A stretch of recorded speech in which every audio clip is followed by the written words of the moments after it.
Doris Goldman, a name synonymous with class, grace, charm, and talent, has become one of the family's most beloved performers.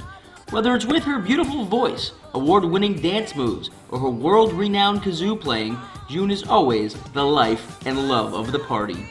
But was June always like this? Well, yes. June Doris was born to Helen and August Draper on July 2, 1945 in the Bronx, New York. From these early days as a child, Helen knew June would be something special. First of all, she was the most beautiful baby that was ever born. People in the hospital kept dragging her around because she was so pretty. When she was a nice little girl, she was a good kid. Never had a minute's problem with her. She grew up on Mosholu Parkway in the Bronx and attended PS 56 and Junior High School 80. Although growing up shy and quiet, if you can believe that, music and acting were always in her blood. She had performed in plays while in elementary school and in junior high. Her first starring role was in the Camp Woodcrest production of The Pajama Game, where she won special awards from the Academy of Counselors. She was also nominated for a Tony Award while at Camp Woodcrest, but Tony was the cook. Her big break came in high school, where she was chosen to direct The Boyfriend, where she was nominated for Best Production of the School. After a successful run at high school theater, June graduated in 1963 and went on to perform at prestigious Buffalo State, where she was a star amongst stars.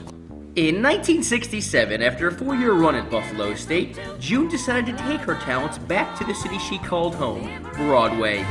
When the bus drove past Broadway, she ended up back at Mosholu Parkway. With this as an omen, she used her degree from Buffalo State and landed a job in Yonkers at School 6.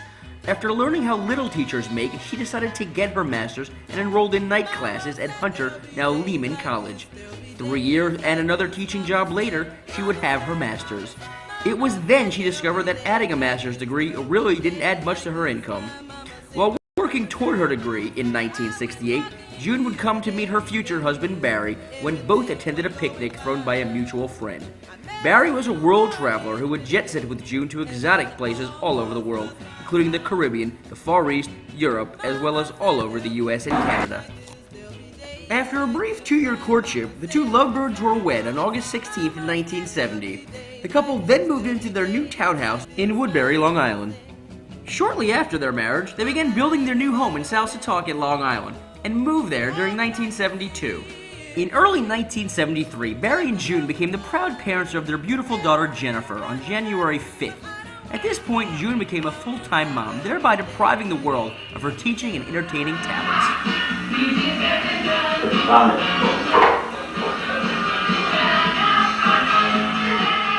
Seeing what a great child Jennifer was, Barry and June decided to add a second child to their family.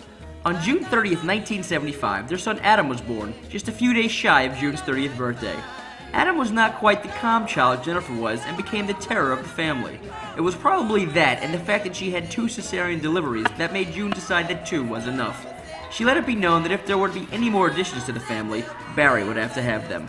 After the blizzard in 1978, they decided to move to Florida to be closer to June's brother Joel and his family. They moved to Coral Springs, and shortly thereafter, Joel and his family left for Wisconsin. June decided, being new to Coral Springs, it was time to try new things. She attempted a reporting career by covering the 1982 baseball kickoff parade.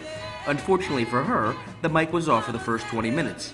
It did not improve once the mic was turned on. Terrific!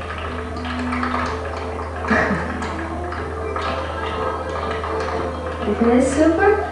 As a result of this incident, in 1983, June resumed her teaching career at Forest Hills Elementary, where she would stay for many years. In 1985, after turning 40 for the first time, and with numerous awards and accolades behind her, June tried to parlay her old drama talents into a career behind the camera.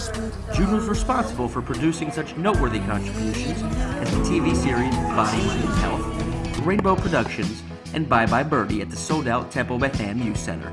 After all were smash hits amongst her friends, June decided teaching was her best way to fame and fortune and went back full-time. In 1989, June and her family moved into their new house in Parkland, where she remained a committed mother and school teacher.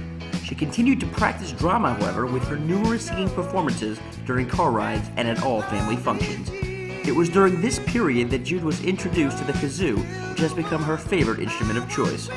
Matter of fact, June even penned her first album during this time, Humming to the Oldies. In 1997, with their children gone off to college and her kazoo album a flop, the couple decided to move into their new home, a villa in Eagle Trace. This would prove to be the perfect place for June to spend her senior years, as well as a perfect setting to continue her kazoo practice. In 2003, June's family got a little bigger. Their daughter Jennifer married Jesse, and in 2005, their son Adam married Michelle. Late in 2004, Jennifer and Jesse presented June with her first grandchild, a beautiful boy, Jake. Jake has already learned from the rest of the family that if you cry, she will stop singing. Nowadays, besides being a loving mother, wife, and teacher, now at Coconut Creek Elementary, June is busy in rehearsals for her upcoming new one-woman show, The Kazoo and I, which is scheduled to begin a European tour July 8th. In her 60 years of life, June has done it all. From humble beginnings in a small apartment in New York to the villa on the golf course she lives in today, one thing has always remained. She has always been a star. We love you, Mom. I want everybody to put their hands together for me.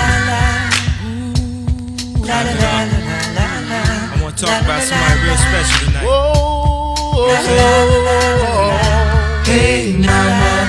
I wanna scream so loud for you, 'cause I'm so proud of you. And let me tell you what I'm about to do. Hey, mama. I know I act a fool, but I promise you I'm going back to school. I appreciate what you allow for me. I just want you to be proud. I wanna tell the whole world about a friend of mine. This little light of mine, I'm finna let it shine. I'm finna take y'all back to them better times. I'm finna talk about my mama if y'all don't mind. I was 3 years old when you and I moved to the Shy. Late December, harsh winter gave me a cold. You fixed me up something that was good for my soul. Famous homemade chicken soup, can I have another bowl? You work late nights just to keep